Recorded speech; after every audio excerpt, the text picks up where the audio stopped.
things, what it says in the commentary in case you don't have them. And as Geshe said, unfortunately, you know, I haven't really found any commentary being translated into English, which only has to do with these 10 innermost jewels of the Kadampas, because on one hand, it's, you know, it's easy to understand what it says. I mean, it's pretty straightforward, isn't it? It's quite clear what we're supposed to do. It's just very difficult to do that because our habits are going totally in the other way. But also something that we shouldn't forget, and I think for, you know, when I see who is listening here, is like, it's not a text for beginners, because somebody who doesn't know anything about Buddhism, because it really implies that you know the Four Noble Truths and that you have really understood them. And I think for us, maybe the first and the second noble truth, like the noble truth of dukkha, like nothing is really satisfying, but that we have this strong wish to be satisfied. We have this strong wish to feel okay. Ah, yeah, okay, thank you. This is, again, it's the commentary, like it's this one, yeah. So it's good. So you can order it if you want. It's an excellent commentary on the three principal aspects of the path, but also has a very, very short section on these 10 innermost jewels of the Kadampas. So, you know, we are stuck with this wish to be free from suffering. Yeah, we're stuck with this wish to be satisfied. So we have no other choice but to follow it, because it's so strong that it keeps us going. This is why the world is making so much progress.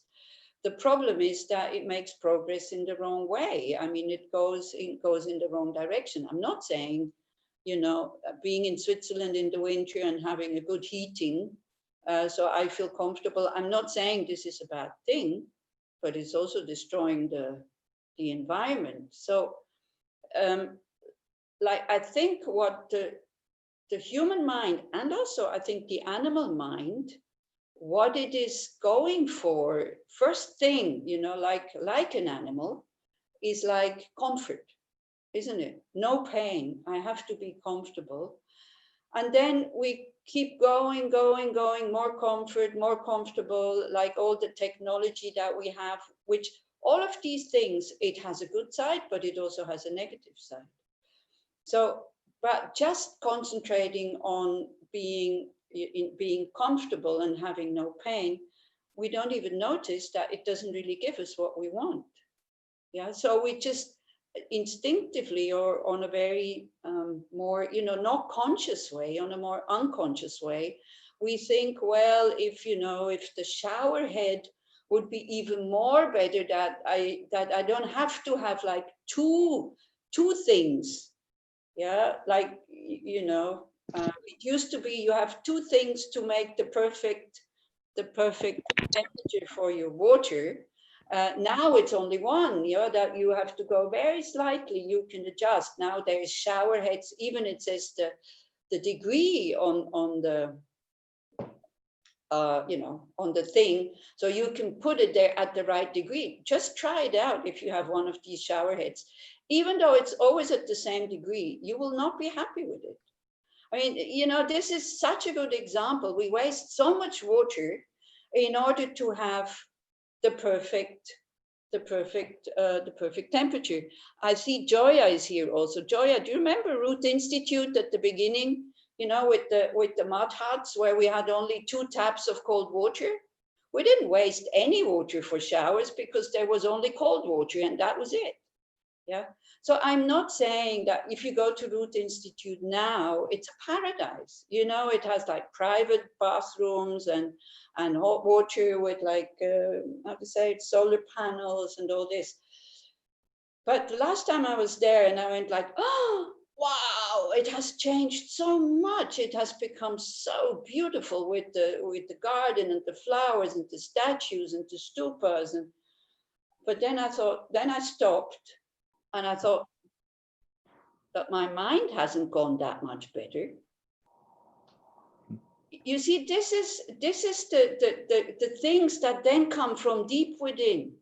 You know, I wasn't consciously looking, yeah, but it's much better, it's much nicer. Is my mind better? It came from deep within to see all this outside beauty, all this effort that has been made to make it really beautiful, and then noticing, but I still have attachment, I still have aversion, I still have fears, I still have discontentment, I still have insecurities and being attached to my I and me and self. So like that. So then slowly, as Geshe said, to really sit down from time to time and ask ourselves, what do I really want?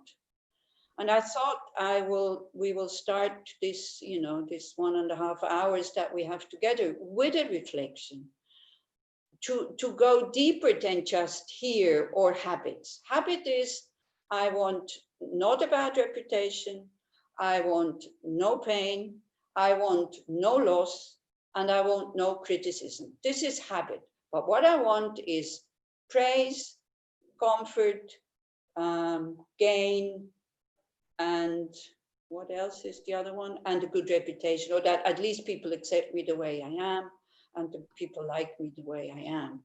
And then to get totally caught up in it, because this is what the whole world is doing, and still to fall into the trap that if I have all these things, I will be happy.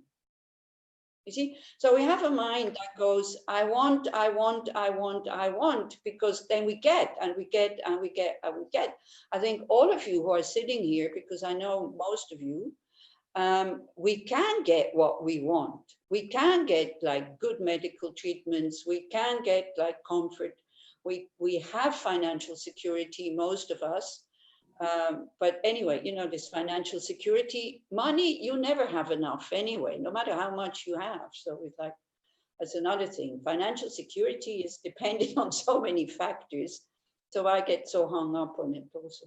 But most of us, we can get what we want, but then we want more or better. Yeah. This, we meditated on this last time, this compulsive kind of need to have better or more, to dig it out and to really feel it, and to remember from time to time, okay, when I didn't have this comfort, or when I didn't have this mobile phone, or I didn't have this or that, did I really feel that much worse? Yeah, we kind of keep forgetting, because the habit of thinking, I am unhappy now because I feel uncomfortable, or because, I don't have enough money to buy this and this object. The habit of believing that this is the cause for our not being satisfied is so strong that even though we know it in the head, it's not true, as Geshe says, we don't meditate, if we don't reflect on it again and again and again, and if we don't meditate on it, the habit, the impulse will not change.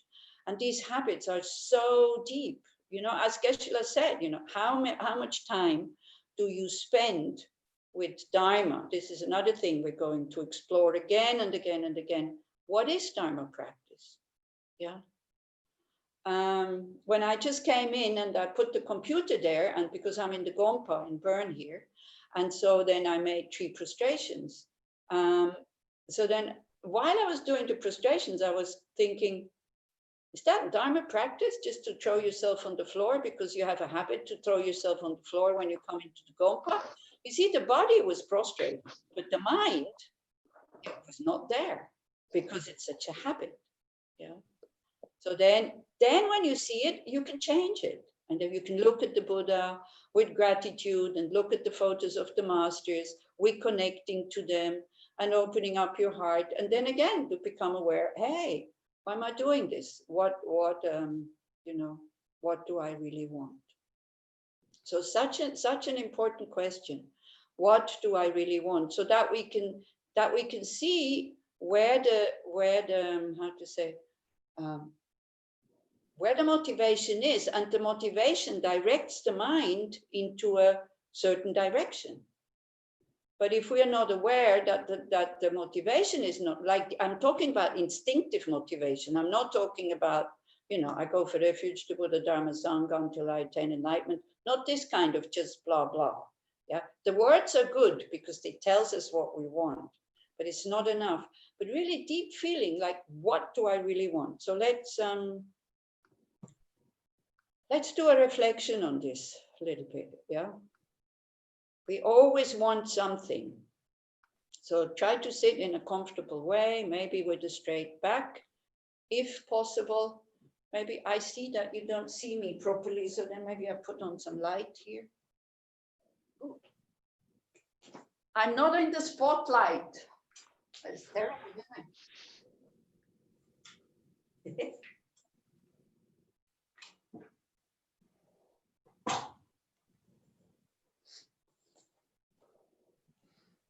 This whole thing about Mahayana practice, it's so nice. You know, we can stop having to be in the spotlight all the time, unless you have to give a talk and people don't see you. So we're not the most important thing, so we can let go of that. It's so tiring, you know, having to be the best all the time, having to succeed all the time, having to look good all the time, having to be intelligent all the time. Gosh, it's so tiring. Yeah, so we can drop it for a while and really very honestly go inside. And first of all, connect with your body. Because in order to be able to change something, we need to have awareness, awareness that can stay in the present. Awareness, which means knowing what is going on right now.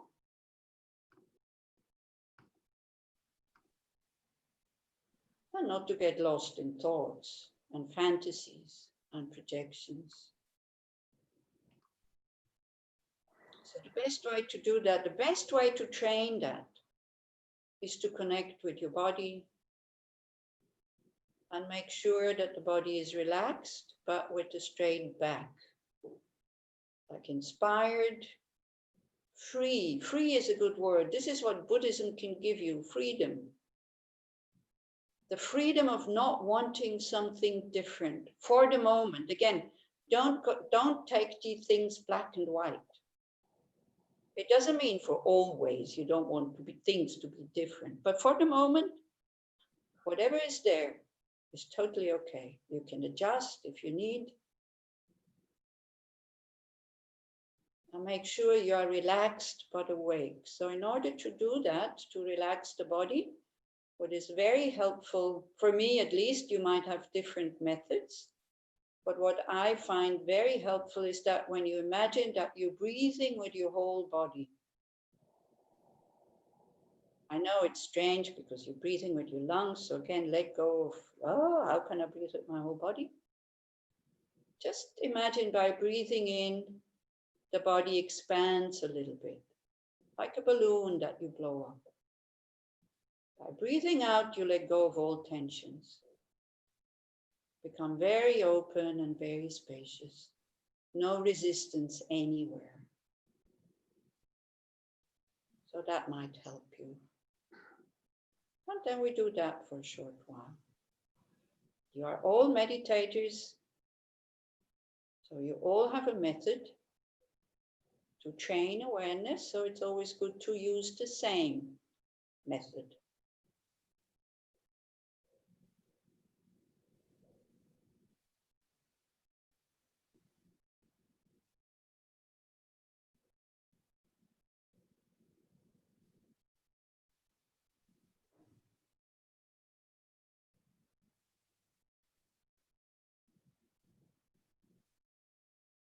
You feel, I know, I'm sure you know that, but sometimes you forget when you feel that the mind is going into thoughts. Just bring it back. Let it be content with knowing that the body is sitting, and let the mind be content with the object that you're giving it. Be it your breath, be it the nature of your mind, be it the image of a Buddha. Just to focus. Just to teach the mind or train the mind to become stable, to be able to stay on one object.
Okay, then you check the state of your mind without judging.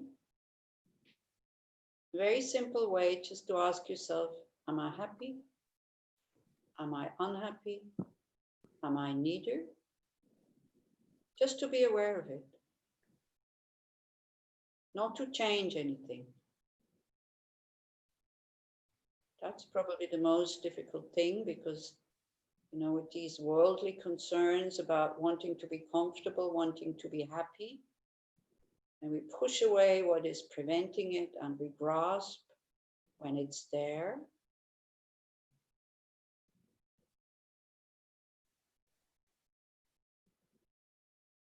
Try to be like the scientist who is looking through the microscope at something. What's the state of my mind? And you don't have to come up with clever ideas. You have to experience it. You don't even need words.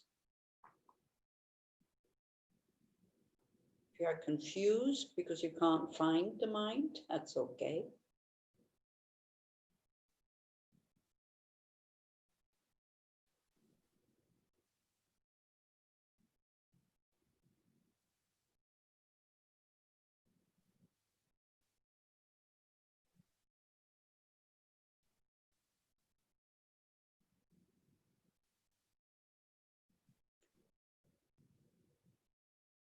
Okay, so Geshe was talking about 3 steps in order for transformation to happen.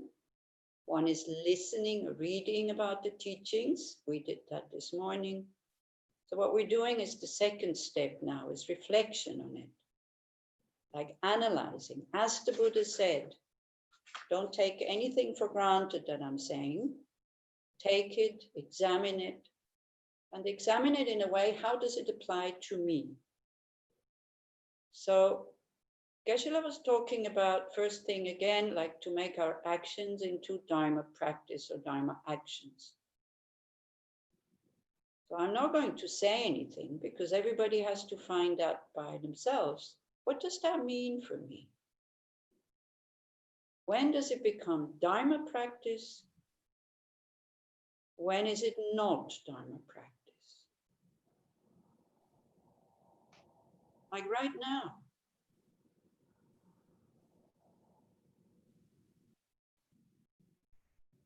What we're doing right now, it looks very much like Dharma practice.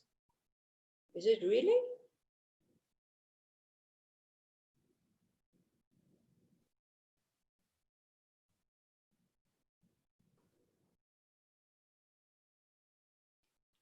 Then when this talk is finished, I'm sure you already have plans what you're going to do. Will that be Dharma practice? Can it become like Dharma practice because it will look very worldly?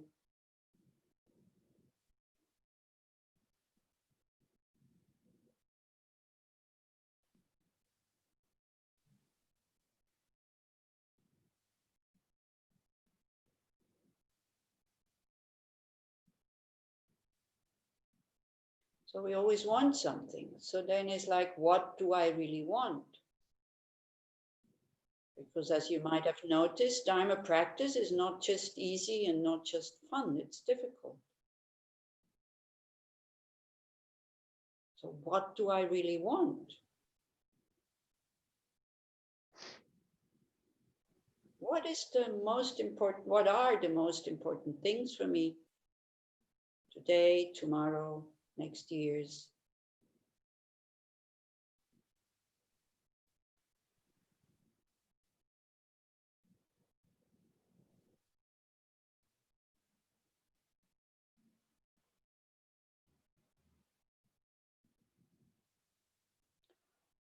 So then when we know what we want, that's already a good thing, but then we need to know, do I have the potential to get that?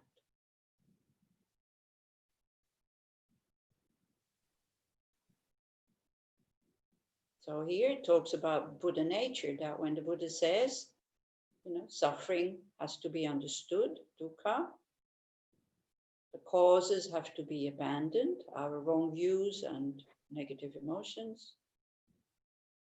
Cessation has to be actualized, and the path has to be practiced. So I'm talking about cessation.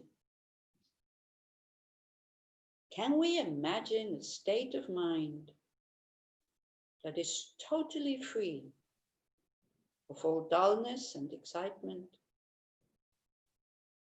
of all distorting and disturbing emotions, of all self-concern,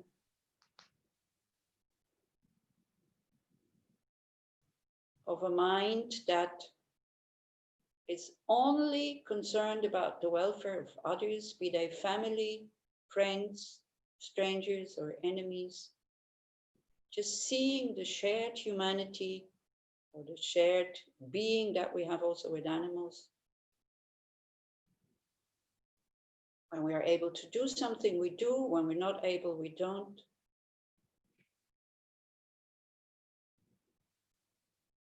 And the capacity to have spontaneous well-being, openness, and happiness.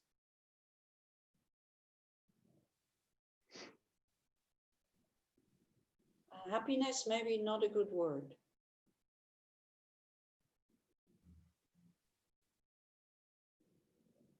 But do we believe that we have the potential to be free from being under the control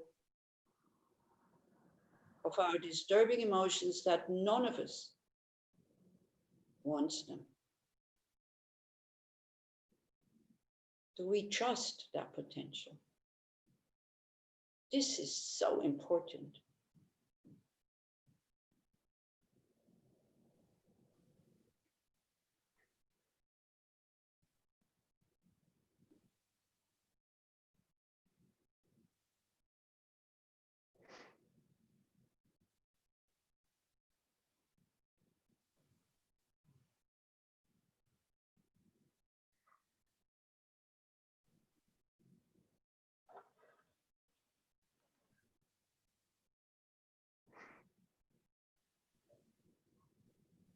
Then the next question that we can ask ourselves, okay, I have this potential, I trust it, because I can see that sometimes I really react in a good way, selflessly, wisely, calmly, even though the situation is very difficult.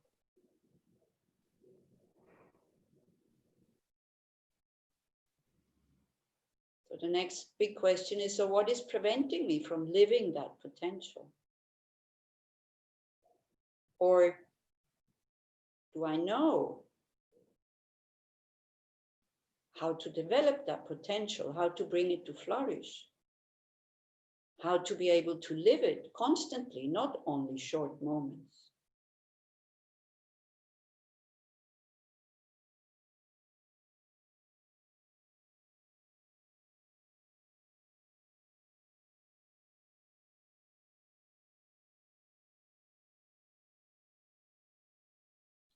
So the intellectual question is probably, yes, of course I know.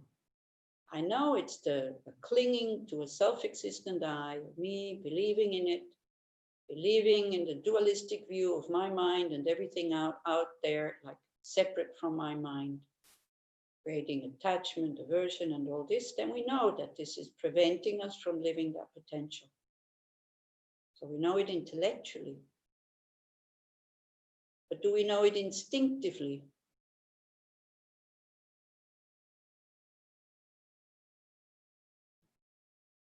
This is what Geshe is saying. Do we really understand?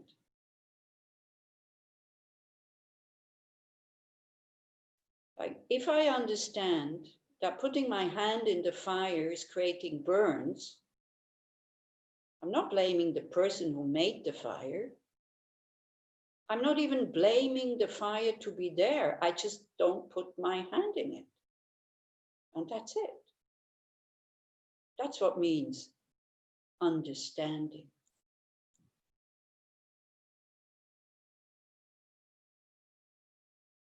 Do we understand what to eliminate in order to be able to live the potential?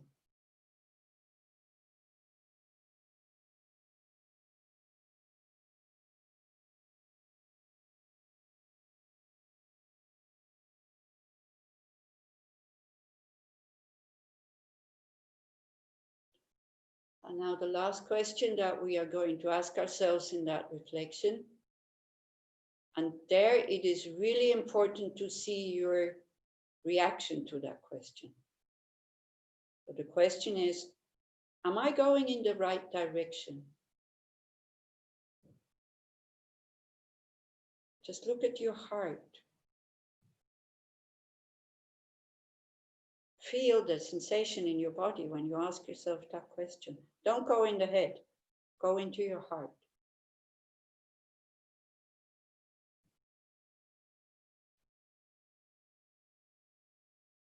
Because I think, especially we Westerners, we have this tendency of always, oh, it's not good enough.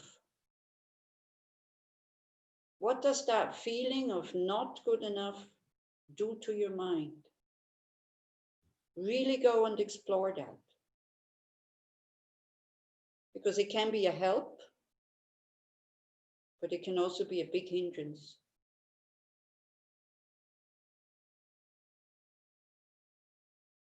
And then guilt arises.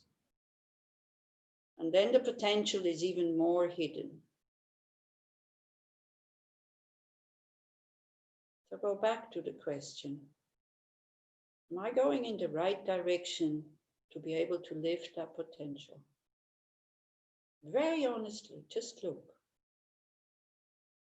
If it's yes, that's fantastic. I'm not saying everybody feels like it's not good enough.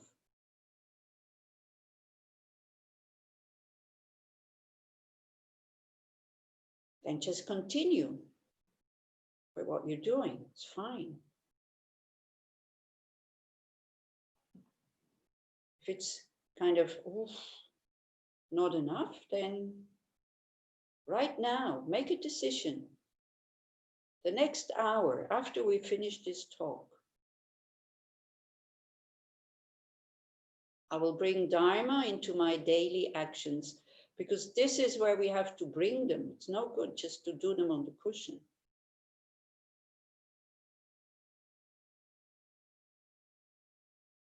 Make a plan. I mean, Buddhism is so full of plans, so full of structure. And very often we're not taking advantage of that.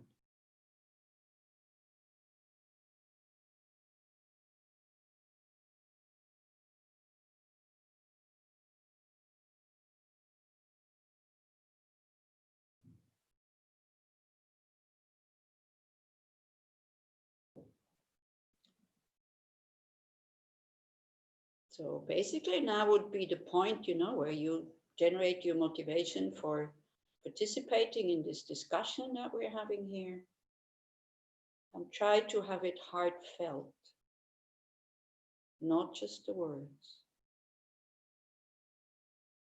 I'm sick and tired to be under the control of my negative emotion and my self-cherishing or my self-concern. We need to be fed up with this. I'm sick and tired that these negative emotions have become my advisors, my mentors, my guides.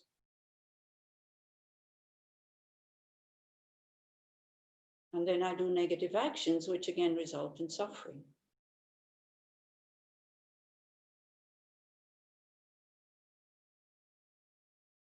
How can I get out of there?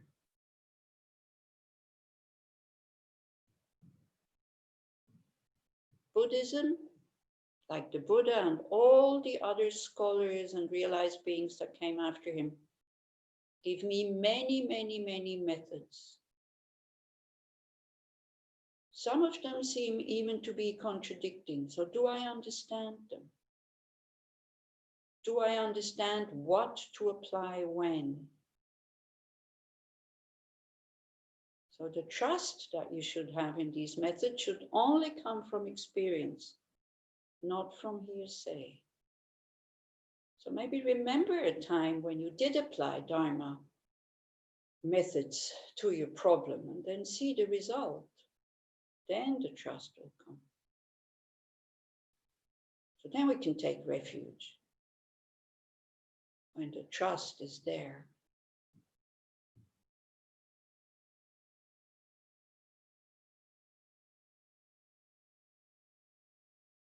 take refuge in the Buddha,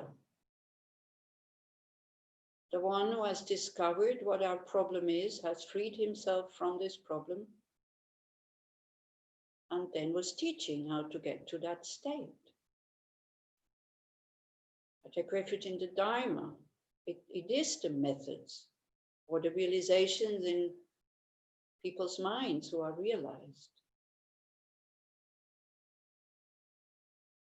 And in the Sangha, my companions on this path.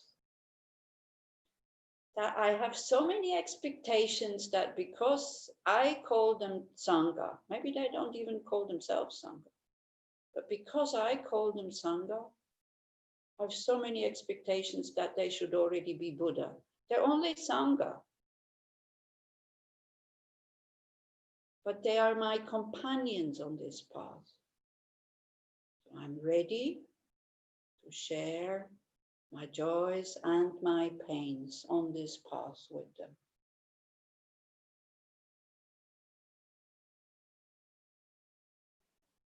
And of course, the Sangha you're taking refuge in is beings that are in the path of seeing and upwards. People have realized emptiness, but I'm also talking about ordinary Sangha because we do depend on them.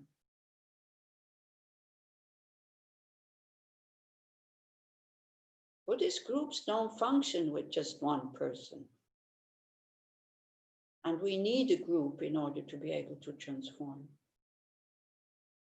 We need encouragement. We need people who are going in the same way because again, as Geshe said, most of the world is not going that way. Most of the world will see you as strange and exotic, will not understand what you're doing.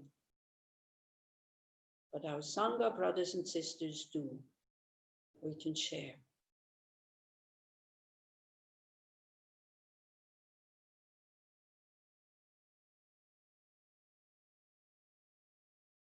So this is taking refuge, trusting the Buddha, Dharma, and the Sangha, that they will help me to get where I want to get, and being fed up by being under the control of my negative emotions. Then, of course, the Kadampas, they were, practicing the Mahayana vehicle or the Sanskrit vehicle, as His Holiness is calling it now. Not just for myself. I want to get out of samsara so I can be of real benefit to all sentient beings. Again, try to savor what you're saying or what you're thinking. Wow, I have the potential to be of real benefit to all sentient beings, no matter who comes into my presence. I will be able to show them this path, how to attain freedom from suffering, from the causes of suffering, and to attain a kind of happiness that doesn't even know the word suffering. Isn't that wonderful? And this is what I want. Wow.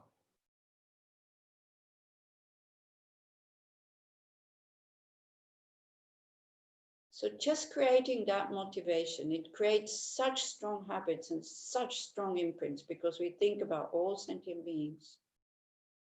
That how can you ever be kind of fall into the trap of thinking that your life is meaningless or that you're useless?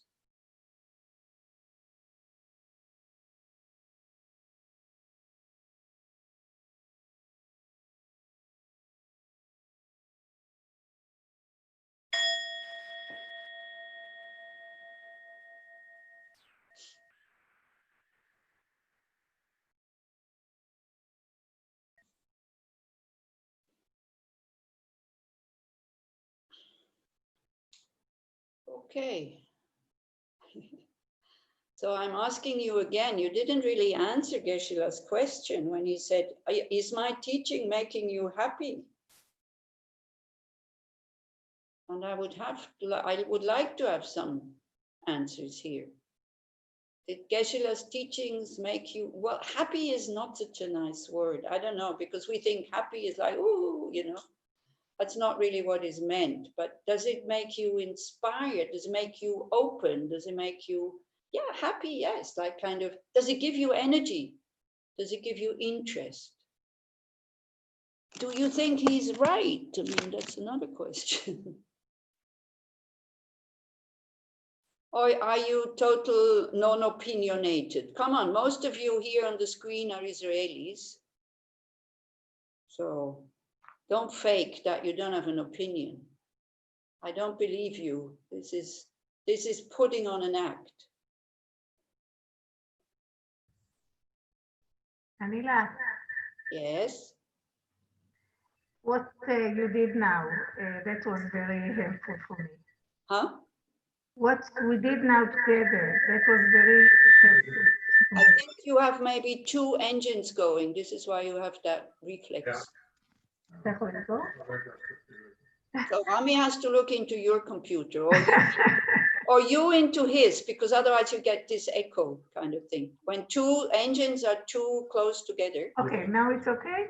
Yeah, now it's perfect. Sorry. So I'm saying that what we did now with you, the reflection, was very helpful to me. Okay, thank you. Because it became more, I don't know, relevant and personal. Uh-huh. Yeah. So this is why I'm saying, you know, okay, now right now you relied on me. But the thing is, you have to learn to do that yourself. You listen to teachings, and this is what the Buddha is always, always stressing, and the teachers are stressing.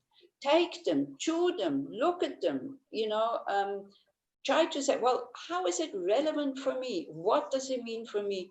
Because Buddhism is very, very complex, you know, all of what the Buddha says, and not just the Buddha, also other spiritual teachings. I don't want to be so, you know, only Buddhism is right and all this. It's not like this, but it's like, because nothing is black and white, because nothing exists the way that it appears, nothing is just good or bad. It really depends how you apply the whole thing. So the spiritual teachings, I think I prefer to call them spiritual teachings. Spiritual teachings where one works with the mind, where one learns how to have choices to react in a positive way, positive not just for myself, but also for others. I mean, this is spiritual training in my views. It can be poison, meaning it can totally kind of increase your neuroses, or it can be medicine. Same as actual medicine. You know, if I have diarrhea, I always take the same example. If I have diarrhea and I take medicine for constipation, so the medicine for constipation is very good, but not when I have diarrhea. So most of the Buddhist teachings are not definite. You have to interpret them. Yeah. And you have to go behind and hear what is really being said. You know, as somebody was pointing out, maybe for today, these teachings are not very helpful because society has changed. Yes, of course. You know, society has changed. Culture has changed. Some things are still the same. You know, I remember when I read Shantideva for the first time, I was very new in Buddhism, and I was maybe not even a Buddhist yet, but somebody had given me this book, and I thought, whoa, something that's been written in the 8th century, you know, how can that be relevant to me now? So I was just carrying it in my backpack. I was traveling around in India, and then when I had nothing else to read, I started reading it. And when I came to the 6th chapter, I thought, oh my gosh, you know, this could have been written today. We haven't changed a bit. See, we still slave of our negative emotions, and we still collaborate with them. So again, when we hear this, we can very quickly go into, oh, I'm not good enough, and you know, I'm not practicing, because the Buddha's teachings, to understand them in the head, except maybe for emptiness and, you know, the constituents and these kind of lists, you know, that are really long. And the 8 characteristics, like not this and not that, and all this is maybe, it's a matter of learning. It's just a matter of learning it by heart. That's all. But otherwise, You know, they're very simple to understand, but they're very difficult to put into practice. They're really difficult to do, okay, and not to put into practice, because I think also we don't really understand the word practice. Practice means training. Practice means, or training means, I don't know how to do this yet, so I have to apply methods in order to be able to do this. And we mistake it for that we think I should be able to do this. And if we're not, because we're such wonderful perfectionists, we start to get low self-esteem, we start to feel guilty, you know, we think we're doing everything wrong, a bit like this. And because these are, you know, the 10 innermost jewels of the Kadampa traditions. I don't know if you know any of the Kadampa masters. Do you know anybody? There's quite a few of them.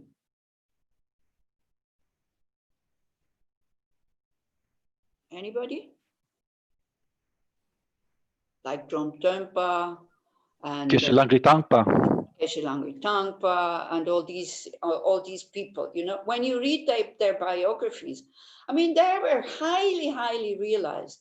They already had like understood like the Four Noble Truths, and they really got away. I mean, there's all these stories, like the one who I don't remember his name, the one who kind of lived in a cave, and then there was a thorn bush outside his cave, and every time he got in and out to go to the toilet, because that's the only reason why he was leaving, it was tearing his robes, but he didn't take the time to cut the bush and he didn't take the time to mend his robes, because you know, he said, he was saying, I don't have time. I need to practice renunciation and bodhicitta and emptiness and these kinds of things.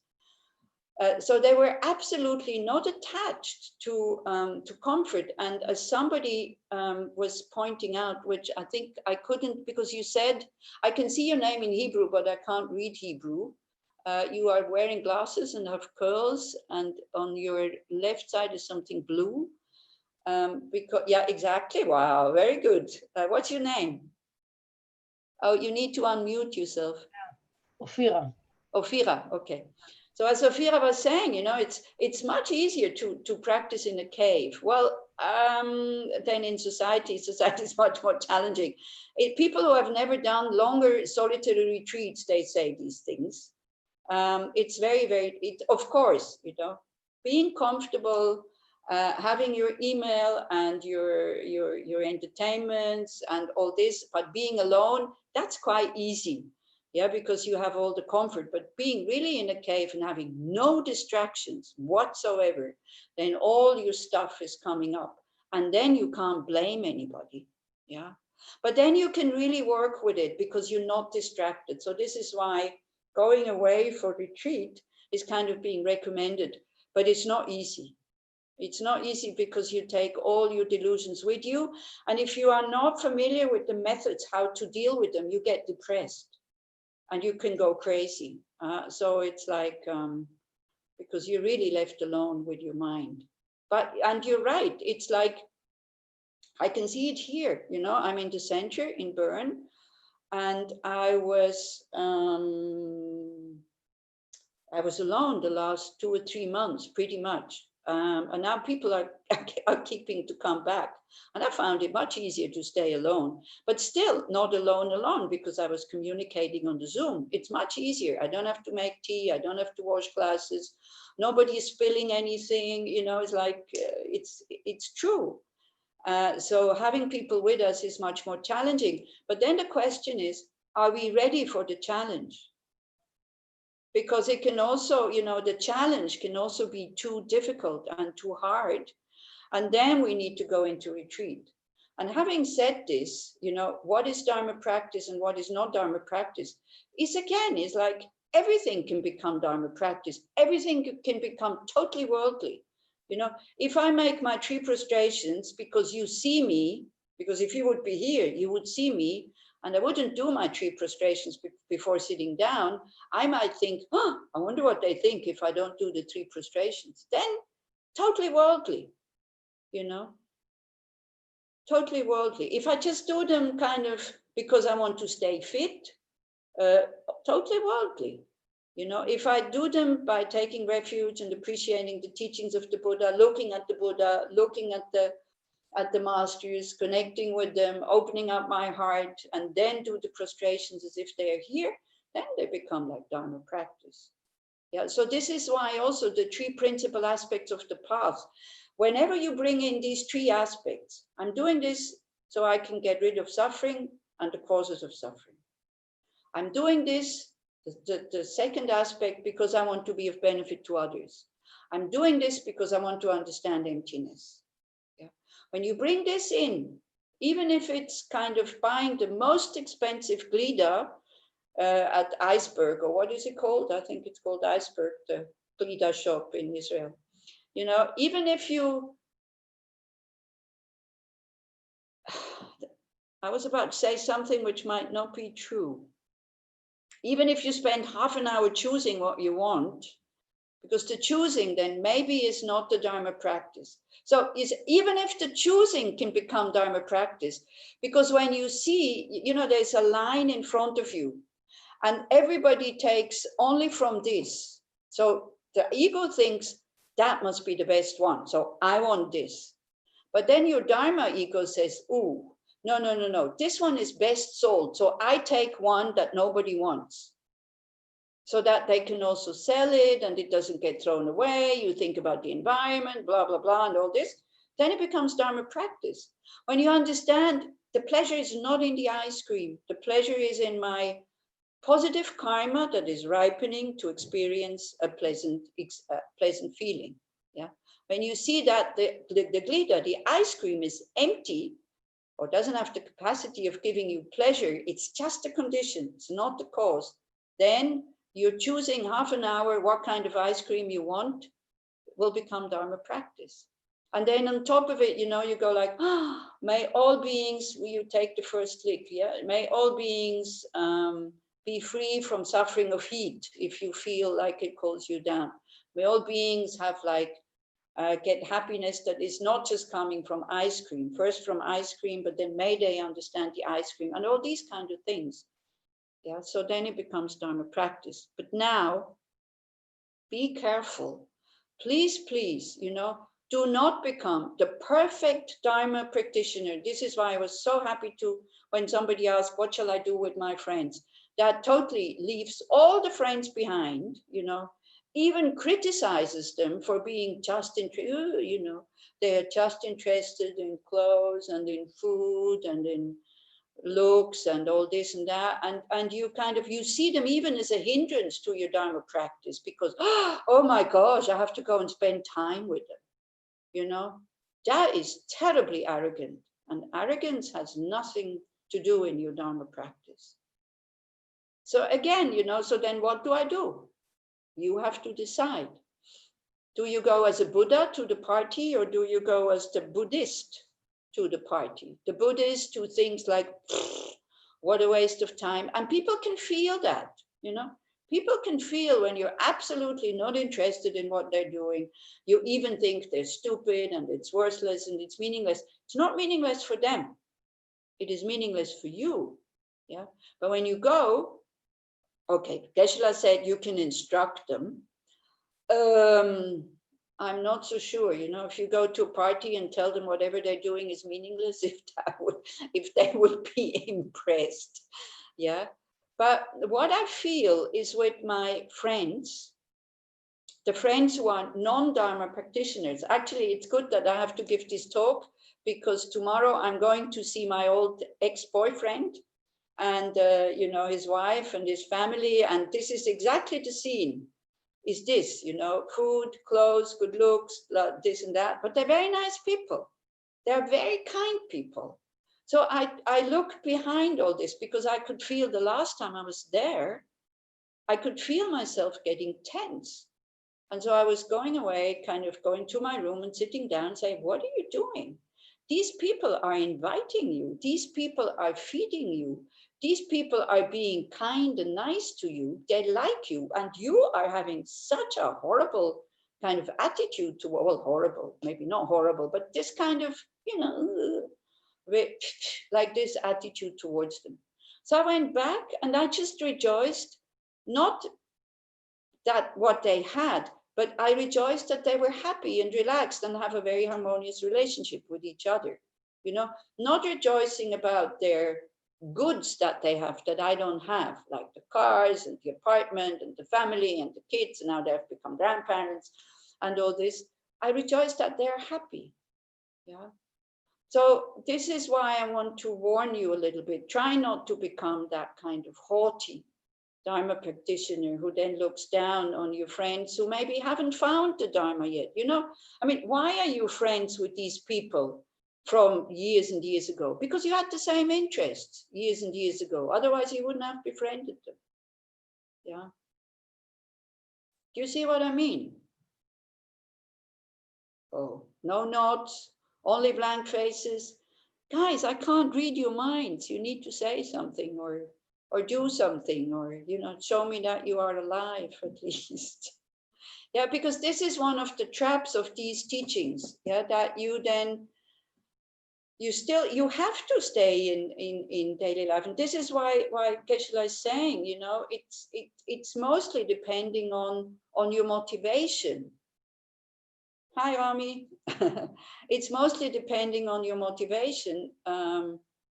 And your task for the moment, I think, instead of instructing others, is instructing yourself. Yeah, that we look at our own states of mind. Okay, I'm very quick at criticizing others. I think Joya has left. I don't see her anymore. But in case she's still there, and it also goes for us, like sometimes when we think other Sangha or other Dharma practitioners become the hindrance for my Dharma practice because there's conflict in the center, or they have big egos. This is the biggest thing, isn't it? This is the thing that we first see in our Dharma group, the ones with the big ego. What are they doing here? How dare they to show me their big ego? Have you ever noticed that? We don't really notice so clearly the really good kind of Dharma practitioners. Yeah, we only see the bad ones. And then we start to get upset, and we kind of maybe even leave the group because it's too difficult to stay there, which is fine. If you are in a situation that seems to be a Dharma situation, but it just brings up your negative emotions again and again and again and again and again, go away, work with it. Go away, but with the intention to work with it. So one day you can come back, and that these other people don't have to change their big ego for you to feel comfortable in the group. Yeah. So a very good way of kind of being able to not to fall into that trap of criticism is by seeing it. You don't have to make the big ego smaller. If it's a big ego, it's a big ego. It's okay. That's it. But try to see the suffering behind the big ego. And when you see that the big ego gets all the praise, oh, this is difficult, isn't it? When the big egos get the praises of the masters, that's the most difficult to bear. Then we go like, oh, how can she or he, like the teachers, how can they say that? They don't know how this person really is. And we have this urge wanting to go and tell them how they really are, as if the teachers don't see them. Maybe they're giving these people so much praise so that the people are satisfied, content, and can let go of their big ego a little bit. We don't know why the teachers are doing things that sometimes seem to be strange. Actually, at one point, somebody pointed out to me, because I was complaining about, this is why, I'm telling you what I feel. This is why I can talk about these things. So there was Lama Zopa who was giving a lot of time to this big ego there. And I was really upset. And I thought like, wow, And then somebody said, I was complaining to somebody else. And somebody else said, he said, well, the teachers and Lama Zopa, they're like good doctors. They give the most time to the most sick patients. So if your teacher is giving you a lot of attention, you might have to question that. Is he giving me so much attention because I'm a big ego? Or what is behind it? This was just a joke, okay? I was just teasing you. Yeah. But also this whole thing about, as he said, when the teacher is giving you a lot of attention, it's fine. Just be happy about it, but don't think you're an especially good person. So that's why he's giving me the attention. And be like this teacher of his, which I didn't understand the name. Maybe Shachar did. I don't know. You know, the one who was even, he was invited by His Holiness, and then he was saying, no, no, I don't want to go because His Holiness has so much to do. But when we are going, we're taking all the time of these people, and they make photographs and this and that, put it in Facebook. Shaka, did you understand the name of that teacher? You can. Yes, I'll find it in a second. It is also Okay. His Holiness also was mentioning him. Okay. Maybe Katamba. No. Katamba. Well, Kadampa is like, all of them are Kadampa masters, so it's like. But anyway, we'll see. We'll see. Maybe otherwise, just it's just inspiring to hear these things, and then to see how do we react, and how do we take the time of our teachers, and do we go to see them when it's not necessary, and do we again. You are your only witness. You are your only judge with all these things. Okay. So then again, he was going into this whole thing about becoming a beggar, being afraid of being poor. So then it's good when you start to feel worried about your financial means, go into that mind, explore it, because that mind is going into the future. Because once you are poor, then you don't need to worry about it anymore. You need to react. And I think this is what struck me the most. I spent so much time in India and also in Bihar that, people are really, really poor there. Like they have a mud hut with not even a bed in it. Like everybody's sleeping on the floor. Now, I'm not saying give away all your things, you will become happy. Okay. I'm not saying that. But to see how they were not so worried about their situation, it really surprised me that they also had moments of happiness and moments of joy and moments of laughter and a lot of humor sometimes. And they suffered much less from depression, like this clinical depression when you are like, oh, And I was kind of thinking, maybe because they don't have time. Also, maybe because they don't have they cannot go because they were born in that situation. So one thing is they're familiar with it. Second is they're not alone. Everybody in the village is more or less in the same situation. And third, they cannot compare with anything. They cannot go, oh, if only I had that, then I would be this and I would be that. So then and they have nothing to lose. So there's no fear of losing. So when you start to feel worried about, like becoming the beggar, maybe try to and meditate. Again, Rinzin Tempa Rinpoche is the great Kinori Geshe, one of His Holiness. It's a great Kinori Geshe. It's not, it's the Kunu Lama. That was his name. No. Kunu Lama is Kunu Tenzin Gyaltsen Rinpoche. Exactly. And this is another great Kinori Geshe that in one of His Holiness teaching, and this part is from His Holiness teaching, and also in his website. That was in Bogaya, wasn't it? Yeah, so this is the only Geshe who met Mahatma Gandhi, and then Mahatma Gandhi asked him to give him some Buddhist teaching, and he was giving Gandhi's the three principal aspects of the path as a Buddhist teaching. Okay. So this is the story about this Geshe. Yeah. Thank you very much, Shachar.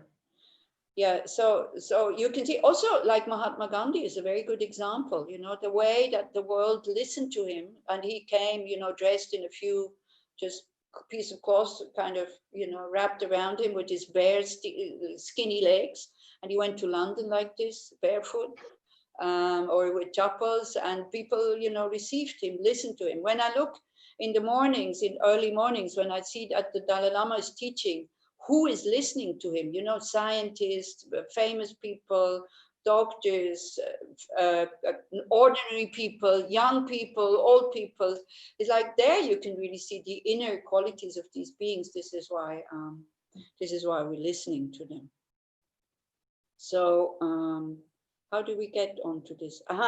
So it's like Geshe was also, what is really hindering us to live our potential is that we're so concerned about the 8 worldly concerns. Yeah, that we have in us. Yeah, we have an instinct that, and this instinct is wrong, and instincts we can change also, but instincts are very strong. And then we think, because it's an instinct, we think it's natural. It's not natural, just wanting fame, comfort, gain, and good reputation, or no criticism. You can change that, and this is where the Kadampa masters are really coming in, because they gave us all these Losang teachings, like how to get away from the 8 worldly concerns, but not just because they say so again, but because we start to see that if we have what we want, what does it do to us? It's very good also to sit down from time to time and ask yourselves, in what way is desire and attachment destroying my peace of mind? Peace of mind we can only have in the present, when we are there, when we are present. It's neither in the future nor in the past. Yeah. When we think about the past, very often depression and sadness comes. Oh, it's finished. I can't do this anymore, and this and that. And it's so present. Yeah, that the good conditions, we don't even appreciate them when they're here. What I was thinking this morning, because I'm starting to look at flights when I can come to Israel. So the flight is in the middle of the night, like I arrive like 3:25 in the morning or something like that. Then I was thinking, oh, but people will not be able to come. And then it's so nice always when everybody is at the airport, not because of me, but everybody is together and we sit down and we have a cup of tea or a cup of coffee. And then I was like, stop it. Are you going to Israel because you want to have a cup of coffee at the airport, or are you going to Israel because you want to be there? It's so subtle. And then I was also thinking, but very consciously, when it was possible to do that, you didn't even rejoice. So I was happy, but not like, oh, this is so nice. It was just, yeah, it was nice. Whereas now that we can't do it anymore, it seems to become nicer. And as it becomes nicer, the loss is bigger. The pain of not having it anymore becomes much bigger. But it could also be gratitude. Yeah. So this whole thing about becoming a beggar, when we start to worry about our things that we have or our financial means and this and that, then it's good to sit down and really explore that mind. Does it prevent me from becoming poor if I worry about it? No, it doesn't. It only prevents me from being happy about still having money now, right? I could die before I can spend all this money. And then also this, being poor is not the main cause for being unhappy. Yeah. Having enough money to buy whatever you want, it's true, it makes life very comfortable, and you have a so-called or kind of illusory freedom. Yeah. But if your government says you can't meet more than 10 people, you cannot. If your government, Israeli government, tells me you cannot come into the country, even if I have $1 million, I can't come in. Yeah. So this is what I mean. It doesn't give us the freedom that we think it will give us. It just depends on conditions. And then to bring up some courage, maybe when the worry comes, and say, okay, so then I'll get poor and then I'll see what comes. You see, I think this is it. Like all these fears, why they are so unhelpful is because we can't do anything about the situation because we worry about the future. So you can't react. Yeah. Whereas when the situation is there, the situation has arrived, then you can do something and then you don't get depressed. And also the fear goes because you can do something about this. And what Shantideva says, you can do 2 things about things. You can either accept, or that when you can't change anything, or you can change something. Yeah. So these kind of fears where we cannot react and we cannot do anything about it come from not understanding that these things we're worried about are not giving us the happiness that we really want. So we want to have the happiness free from fear, for example, isn't it? That's what we would like. But if we have so many attachments, we will never be free from fear. Yeah, because this is what attachment is doing. When we have desire for something and we don't have the thing yet, we're not happy with what we have because our mind is kind of projecting onto the object. Then when we have the object, then we get a happy feeling, it's true, but then the happy feeling is not so much about the object, the situation, or the person, it's me. Yeah, again, it increases this feeling of me. It seems a positive feeling of me, but it's also self-concerned, you know, I have this object. Then fear of loss, because our deluded mind projects that the happy feeling comes from having this object. The happy feeling only comes of being free from desire for a short while. And then the object becomes boring with time. Yeah. So then also the peace of mind or the happiness is prevented to kind of not being happy about the object anymore. Do you understand what I'm saying here? Yeah. This is how attachment works. And it's very difficult to see our attachments. We only see them when we lose the things or when we can't do it anymore. Yeah. And then it's the time to explore. Does it really giving me the happiness that I want to have? Do I really want to be dependent on these things? Yeah. And then, you know, if you are afraid of being poor, then you think about all the disadvantages of being rich. It also has disadvantages. You know, like, for example, one biggest disadvantage of having money is, for example, to go in the street and see the homeless people, and you could give something, but you don't, and then you feel guilty or you feel bad. Yeah, if you have a little bit of kind of open heart. So that is a disadvantage that, you know we could give, but then stinginess comes in. And it's not usually the poorest people who are the stingiest. It's actually the other way around sometimes, which is always very surprising. Yeah. And it's not the amount of what you give when you give something. It's not what you give, it's how you give it, you know. When you go through your cupboards, what do you usually give away? You think, oh, this I give because, what's the next thought? Because, yes, because you don't need. Exactly. And we call this generosity. You know, we give away something, we very consciously think, oh, this I don't need anymore. Something that maybe in 10 years you might need it, we kind of go like, you know, which pile does it go on? The pile to go or the pile to stay? Maybe I'll need it, you know, a little bit like this. Yeah. So having a lot of things is actually because it's not giving us the happiness we want. And because we don't understand that it's not giving us the happiness we want, we keep amassing. Not necessarily keeping all of it, but changing, you know, buying new things, new things, new things, new things. Yeah, do you see what I mean? Yeah, it doesn't mean attachment, then you become a kind of a hoarder and your apartment is full. No, it doesn't mean that. You're very capable of giving something away, but replacing it with something different. So that is not getting rid of attachment if you replace it with something different.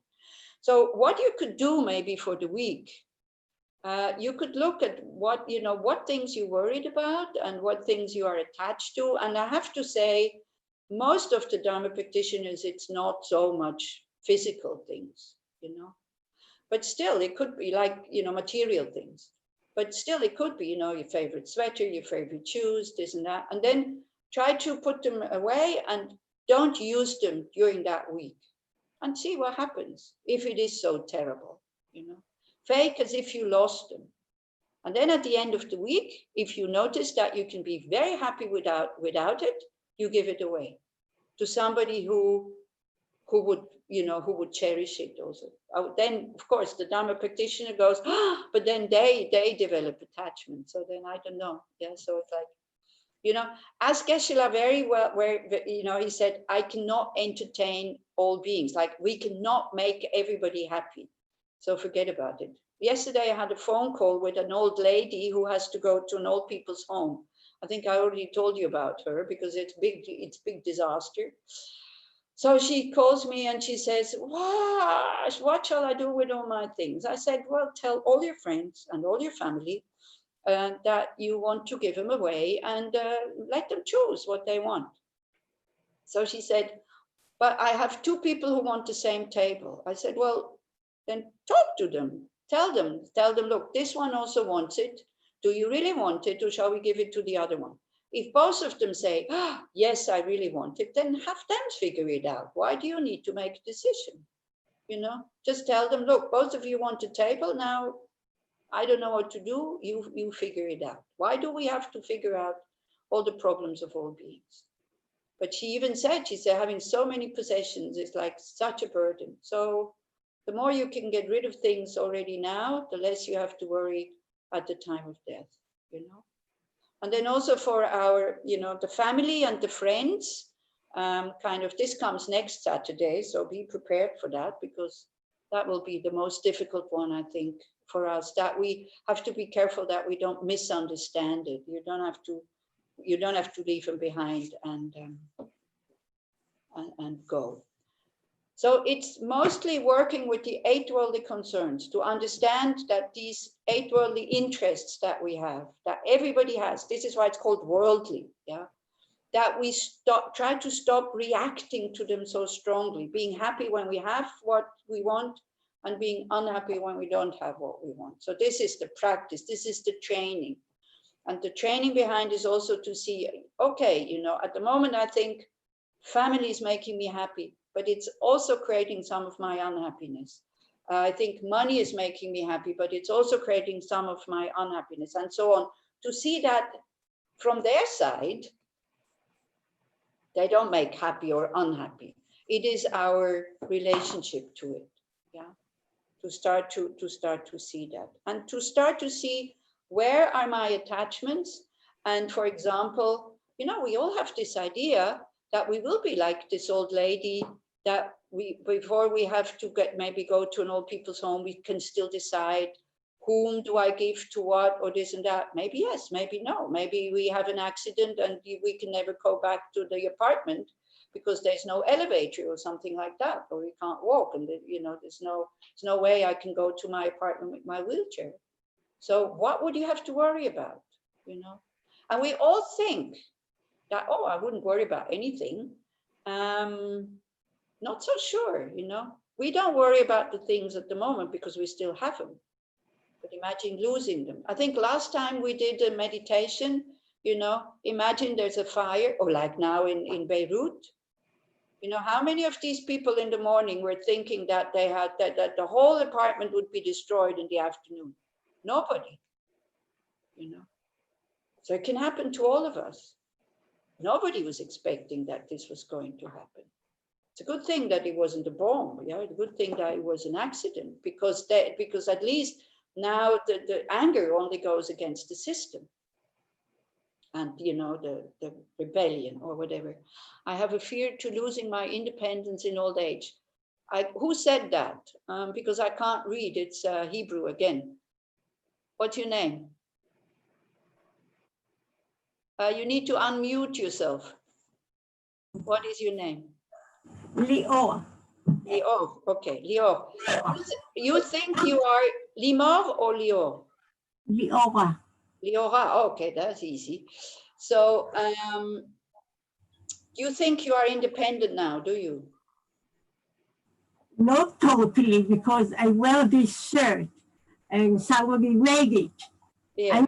I will tell it to me, but I'm working independently and I'm doing everything. Most of my activities are Yeah. not dependent on somebody else. Yeah, that you see, this independence that we think we have now is a total illusion. We just don't see the people who are working for us directly. Or we don't even if we see them, we don't recognize them and we don't see how dependent we are on them. Imagine all the people in the supermarkets going on strike for 2 months. We will starve to death. We couldn't grow our own food. Yeah.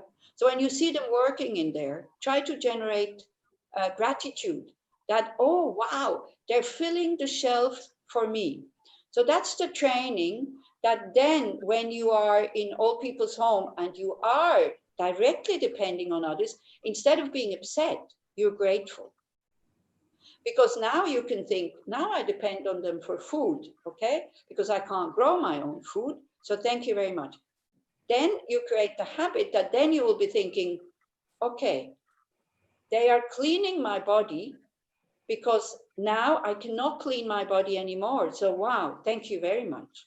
So by training already now, by seeing what we cannot do independently, then it doesn't depend on the situation.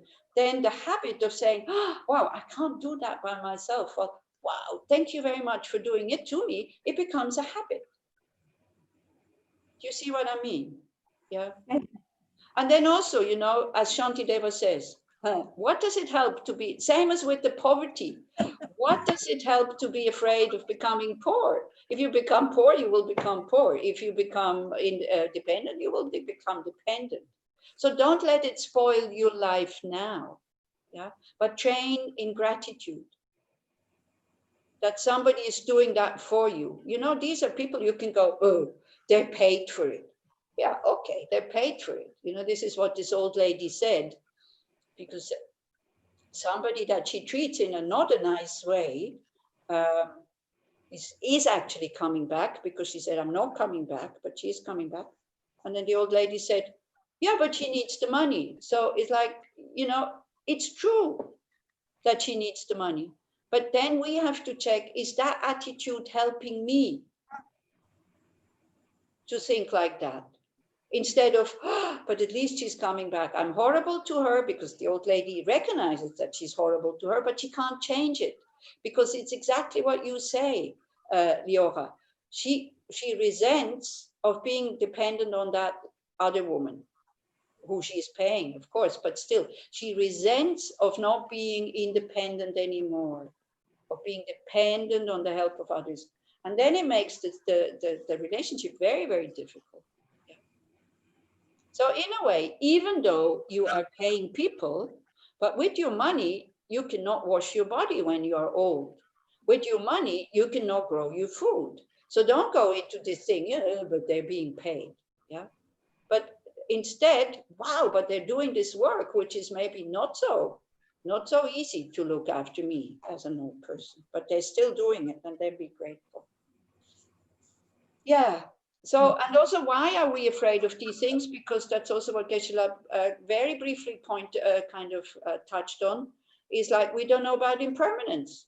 You know, at one point we will lose everything. We will lose our health, we will lose our intelligence, we will lose our brain, we will lose our this and that, our good looks.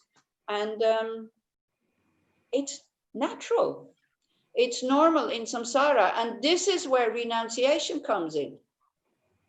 If you don't want to be under, if you don't want to live under such conditions anymore, well, then you need to practice ethical conduct, concentration, wisdom. And if you're in the Mahayana way, called bodhicitta. So it was a very good question that Shachar was asking also, you know, because when we meditate on the precious human rebirth, we see all the good conditions that we have. How can that create renunciation? So it can create renunciation when we start to see, you know, the Four Noble Truths, when we start to see like the disadvantages of this life first, it actually comes first. Yeah. And then we go like, okay, I want to change something. Do I have the conditions to change something? And then the precious human rebirth comes in. You know, not to have the precious human rebirth just to have fun, but to have the precious rebirth in order to get out of samsara. Yeah. So we have two options. Either we make effort to get out of samsara, means we have to be careful of our actions, practice ethical conduct, then awareness of seeing whether we are ethical or not, and then finally the wisdom of seeing that all this is an illusion anyway. Yeah, then we're not getting reborn again and again and again and again under the same conditions. So that would be one option that we start to understand. This is not satisfactory, even though it looks very good compared to others. Or we have the option of saying, well, this is life. It's good enough. I stay here. But we don't know what will happen to us in our next rebirth.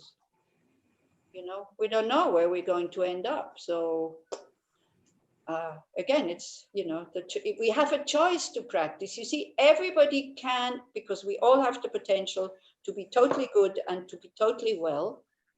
And we can all develop it, but nobody has to, but everybody can. So it's a very, very personal choice. Yeah. Okay. So what I will do here now is I will read what it says, especially the three things, because it's a few pages and we only have a few minutes left, about what it says, keeping the best, these 3 points that Geshe was, these 3 points that Geshe was mentioning. So, being thrown out from the ranks of men. So that was the first thing, is like not to participate in everything they're doing, comes like this. Now you will start to see that desiring the good things of this present life is your real enemy. So, you know, until we're there, until we see them as the enemy, is a long way to go. So at least we can start to see them as not the cause for happiness. Then once we see them, not only they're not the cause for happiness, but they're also the enemy. This was what keeps us in samsara. Yeah. Your whole outlook then will start to clash with the outlook that other people have, people high or low, who all nonetheless strive for this life's happiness. To them, you are acting like a mad person. And so you will be thrown out from the ranks of humans who live only for this life. Okay, they might abandon you. They might think that I don't want to have anything to do with her anymore. Yeah, because the interests are not the same anymore. She or he has gone crazy. But that should be okay, because if from their side they don't want to see you anymore, they're not suffering if you don't come anymore. You see what I mean? It's not that you, from your side, you throw them out. But it's, you are not concerned that they, from their side, throw you out. So he's not talking about friends that still want to see you. He's talking about people who think that you have gone crazy, and then you're not worried about this, because those people don't suffer if you don't pay any attention to them anymore. Do you understand the difference here? Yeah? Yes, no? Yeah, okay. Reaching the ranks of dogs means that you live your life without any great food or clothes or reputation for the sake of your practice. You endure whatever comes to you in the way of hunger or thirst or tiredness. Again, you know, if you have a family or you have a husband who is very spoiled and you are a very good cook, and you cook very nice food for him because you want to make him happy, that's fine. But when you are alone, then you are not going into the trouble of cooking good food. You know, you just eat something healthy that sustains your life, that is not too harmful for the environment. So it doesn't have to be, you know, here in Switzerland, mangoes and strawberries in the winter and raspberries in the winter and these kinds of things. Whatever is seasonal, whatever is not harmful for the environment, whatever is not packed in many different ways, you buy, you prepare, you eat, and you dedicate your life to the Dharma practice. You're not spending too much time in the kitchen. If you have family, partners, You want to make them happy with your food again. It's totally different motivation. Yeah. So the husbands don't have to worry when their wives go to the Dharma group. Okay, so I think we got this clear here. Reaching the ranks of dogs. So that was that. Now, and the third point that Tommy was asking, but what's the third point? Is by giving up these two kind of concerns that we have, like, you know, having a good reputation or having us, like the first one is we are concerned what other people think about us. Yeah, like being thrown out from the ranks of men. Then reaching the ranks of dogs. This one is we are concerned, me, myself, you know, not about others, but am I dressed well for myself? Am I eating good food for myself? Do you see what I mean? Yeah? No? Okay. So the first one is you dress well and you kind of you make nice food and these kind of things because you are concerned what other people think of you. Then when you are alone and it's not necessary to cook this good food, but you still do, then you are concerned for your happiness, that you have good food, you know. You see what you see? Is it more clear? Yeah. Like, you know, you're not spending too much time in dressing up in the morning, even though, like people did at home office, they said it was so nice, you know, they were kind of working in their pajamas. So didn't have to get made up and all these kind of, they had much more time, a bit like this. When it's not disturbing so much others, it doesn't matter. You're not putting effort into, for you, finding good food and all these kinds of things. And by giving this up, yeah, by giving up the concern, what will other people think of me, or your own concern, this is not totally healthy, this is not totally good, this is not totally looking nice, then you will reach the rank of gods. So by giving up the things that are not giving us what we want, we will reach the rank of gods, which means starts with going to some secluded place and giving up all the normal activities of the world. You bring your practice to its desired end, and within this very life attain the state of a Buddha, the very God of gods. Yeah. By giving up these things that only bring temporary happiness, we will reach a state of lasting happiness or lasting freedom from negative emotions, becoming a Buddha. By the way, you need never fear that if you give up on things to practice the way we've described it above, you'll become some poor beggar and starve to death. It is possible for a worldly person to die of hunger, but absolutely impossible for a religious practitioner to do so. This is because of our compassionate teacher, when he reached the state of total enlightenment, still had merit enough from his past deeds to go and take some 60,000 births as a real emperor, one of those incredibly powerful beings who rule the entire world. Instead, he took the fantastic power of these deeds and dedicated it to the food and other necessities to all his future followers might require.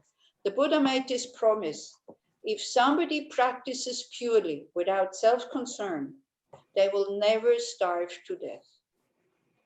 So do we trust the words of the Buddha? Yes or no? You know, it again depends on us. There's a very nice saying in the Lam Rim, you know, if the meditator doesn't come down from the mountain to get his food, the noodles will roll up to him. Because also, when you have ethical conduct, you become totally not needy. Yeah, so you're happy with very, very few things. And if you have concentration, you don't even need food anymore.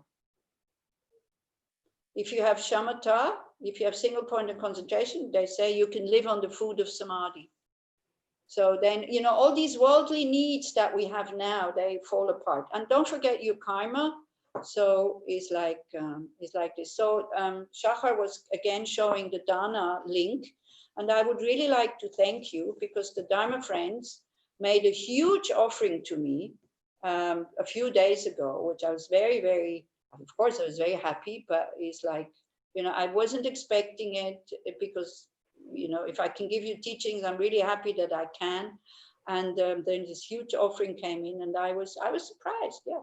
So I was kind of like, so we can give up the motivation of wanting something in return. I think then we don't have to worry that something will come in return.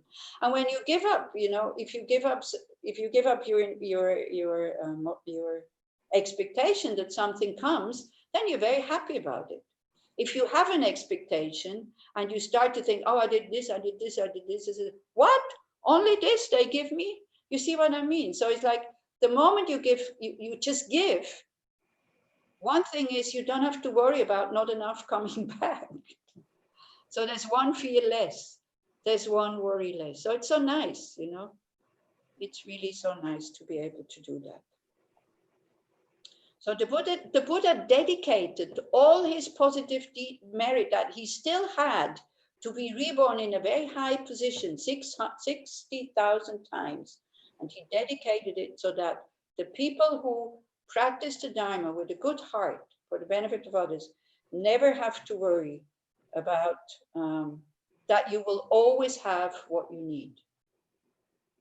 That's good to know, isn't it? In the White Lotus, the Sutra on Compassion, we hear the following oath from the Buddha as he first commits himself to reaching enlightenment for the sake of living kind.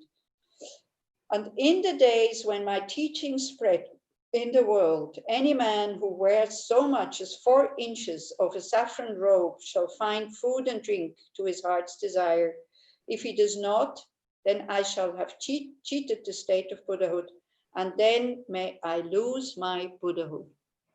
So he's talking about becoming monk or nun. I don't think that it only means that, because you can be also a very good Dharma practitioner as a lay person. You can be a very rotten Dharma practitioner as a monk or as a nun. So that doesn't depend on what you're wearing. Okay, we didn't do too much meditation today, huh? But anyway, I think you can also reflect a little bit yourself this week, you know, to see where are my attachments, okay? And then to see, okay, what does the attachment mind, detached mind do to my state of mind now? How do I feel with this? And then mentally, you know, start mentally to give it away by seeing, wow, if I give the object away, I am free of fear of loss, because then it's gone. But again, you know, as I said, don't take it to the extreme, be reasonable. You don't have to give everything away, because you can give everything away tonight or today, this afternoon, and then be totally unhappy tomorrow that you gave everything away. So first, you need to understand it is not the cause for happiness. It's just a condition. Okay? Okay. Did you have questions or comments? Or because I do have time, but you might not. Thank you very much. I loved every minute now, Rita. Okay. You're very welcome, Rami. Thank you. Very welcome. Well, thank you for listening, and I wish you a good week, and hopefully we see you next week. But before we go, we dedicate, like the Buddha did, okay, like all the positive energy.